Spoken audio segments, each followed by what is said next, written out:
Alam niyo mga boss, sad story lang, no? Sad story. Nakikita niyo ba to? Ito. Siguro nakikita niyo naman, oh.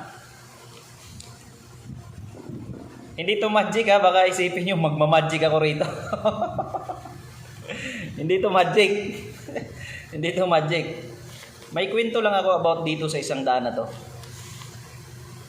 Kasi nung dumating ako rito sa pwesto na to, dumating ako dito ng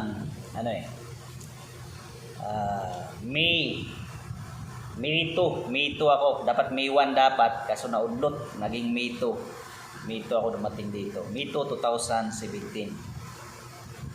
Alam niyo pagdating ko rito, yung 100 na pera ko, umaabot pa siya ng hapunan. Umaabot yung 100 ko, umaabot pa siya ng hapunan.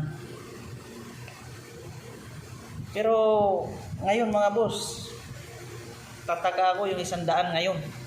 Ito 100. Halos hindi naaabot ng tanghalian. Yung 100. Biruin mo yun yung impact ng pagtaas ng mga bilihin, mga boss. Pagtaas ng presyo ng mga bilihin, pagtaas ng mga bigas, pag tumaas ang gasolina, taasan na lahat ng presyo. Ayun, ito yun na yung resulta. Yung 100. Yung 100 mo. Yung 100 ko.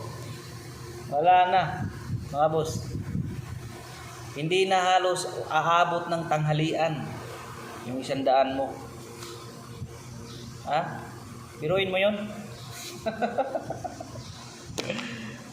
Ano naman ang gagawin natin ito? Kaya napag-isip ko na lang tuloy. Naisipan ko na lang tuloy na ang bakla na lang siguro ako. Grabe na mga boss. Grabe na yung mahal na bilihin. Sobrang mahal na ng mga bilihin.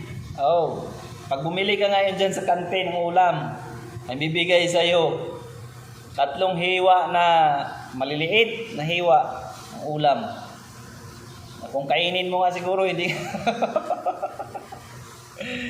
Grabe, konti na lang yung binibigay. Hindi ko kumpara noon na pagdating ko dito, yung isang ulam na isang order mo, pwede mo pang maulam ng 2 beses.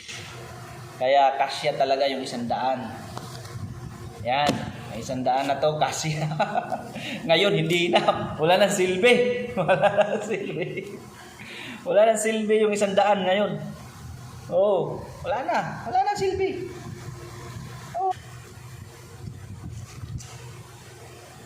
Diba?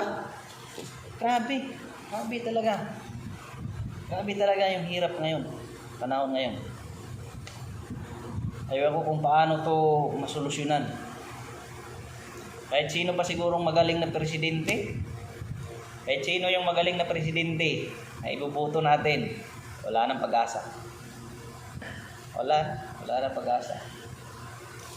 Kaya ngayon, mapalad ka kung may trabaho ka. Kaya ngayon, huwag tayong tumigil mangarap. Kahit matanda na, mangarap tayo. Kasi yung 100 ngayon, wala na talagang halaga. Parang 10 piso. 10 piso na lang. Diyos ko mio. Sabi ko na nga ba, dadating talaga yung araw. Dadating ang araw na pag nagtaasan lahat ng mga bilihin, wala. Kawawa yung mga nasa laylayan. Kawawa yung mga mahihirap. Na tulad ko, na tulad natin. Kung naka-bracket ka sa katulad naming mahihirap. Kaya ngayon, aywan ko lang. Kaya pag-isipan nyo na. Pag-isipan na natin, ha. Kapag may mga bading na